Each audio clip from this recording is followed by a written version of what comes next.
శ్రీరామపురంలో రాము, మధు, శేఖర్ అనే ముగ్గురు స్నేహితులు ఉండేవారు. చిన్నప్పటి నుండి కలిసి పెరిగిన వీరికి నమ్మకం ఎక్కువ. జీవితాన్ని మార్చే అవకాశం కోసం ఎదురు చూస్తుండేవారు. ఆ గ్రామంలో శివాలయం ఉంది.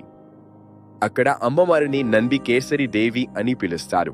ప్రతి సంవత్సరం శివరాత్రికి అమ్మవారిని ఊరేగింపుగా ఊరంతా తిప్పుతారు. గుడి ఖాళీ అవుతుందని తెలుసుకున్న ముగ్గురు మిత్రులు ఒక పథకం వేశారు.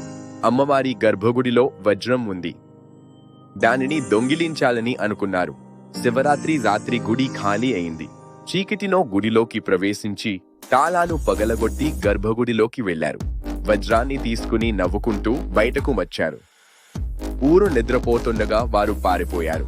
గర్భగుడిలో దీపాలు వెలిగాయి. అమ్మవారి విగ్రహం వణికింది. అమ్మవారు శివుణ్ణి పిలిచారు.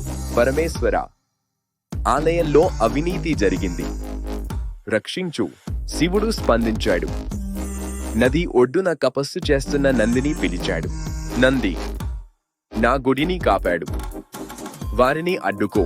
నంది గర్జించింది. మేఘాలు కదిలాయి. ఆకాశం నల్లబడింది. రాము, మధు, శేఖర్ ఆగిపోయారు. ఎదురుగా నంది నిలబడింది. నంది అరుస్తూ దారి మూసింది. వెనక్కి తిరిగితే శివుడు కనిపించాడు.